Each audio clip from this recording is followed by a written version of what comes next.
Driving an ambulance safely requires special knowledge, preparation, and basic skills.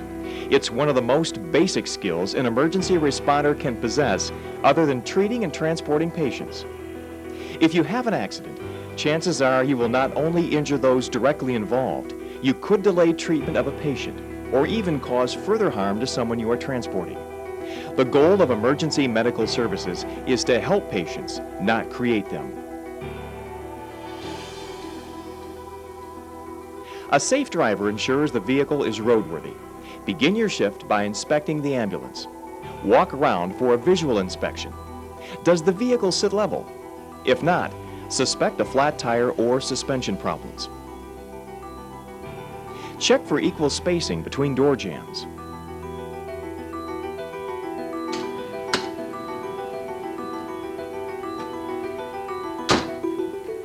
Uneven tire wear indicates alignment problems.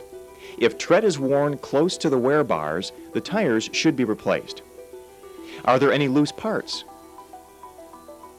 Check under the vehicle. Do you see puddles that indicate fluid leaks? Also inspect the shock absorbers for leaks. What about the oil level? Windshield washer fluid level?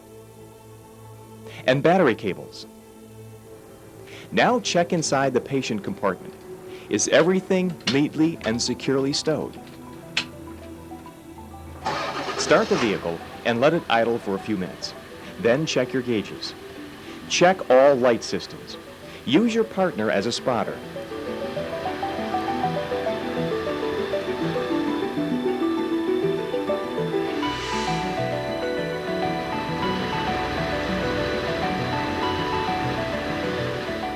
With the engine running, press the brake pedal. Do you feel any resistance? Test the parking brake too. If you suspect a brake problem, take the vehicle out of service until it can be inspected. Clear vision is critical and run the wipers. Inspect the windshield for cracks. Make sure the radio is working. Check the horn and bump the siren switch. Finally, turn the engine off and do another walk around. Again, check underneath for leaks. It's a good idea to take a brief test ride to check steering, engine performance, suspension, tire balance, and gear shifting.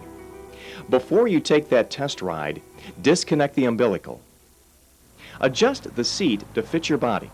Your arms should be comfortably bent at the elbows when your hands are at the 9 o'clock and 3 o'clock positions, and your legs should reach the pedals without stretching. Snug the seatbelt over your pelvis, not your abdomen. Your fist should fit between the shoulder strap and your chest. Adjust the mirrors. Make sure the horizon falls in the center of each mirror. The side of the vehicle should be just visible to provide a frame of reference. Before starting the ambulance, turn the battery switch on. Before you get started, you need to know your state's laws regarding emergency vehicles. If not, you could be held liable in a potential lawsuit. State laws vary. Even while traveling in an emergency mode, your state may have laws regulating your speed or laws requiring you to stop at controlled intersections. There may be laws designated when you are or are not an emergency vehicle. Usually, ambulances have the right of way and are exempt from following certain standard traffic laws when operating during an emergency and when you exercise due regard for the safety of others. A true emergency can be held to exist when there is a high probability of death or serious injury, and your prompt action may avert the seriousness of the loss.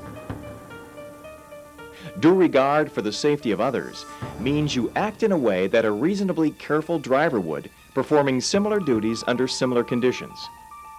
In general, you may, under those circumstances, exceed designated speed limits, proceed through intersections without coming to a full stop at a red light or stop sign, travel the wrong way down a one-way street, or do a U-turn in a prohibited area, and park or stand in no parking areas, unless your state laws specifically prohibit you from performing such actions.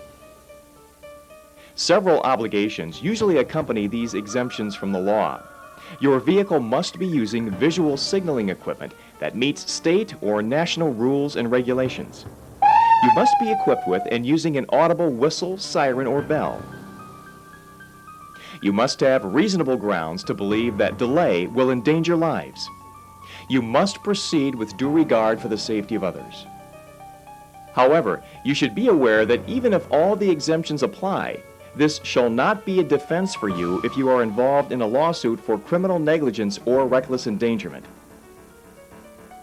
How can you drive with due regard and still reach your patient, treat, and get him to the hospital in time? To begin with, stay calm. If you get excited and feel rushed, you'll be in an emotional and mental state that encourages daredevil action and heedlessness. Remember that your siren and lights are used to ask for the right-of-way. Think of the right-of-way as something that other drivers give you, and you'll find yourself driving more safely. Finally, remember that an ambulance is wide. It's tall, it's heavy, and it's not built to corner like a Ferrari. Handle it with care.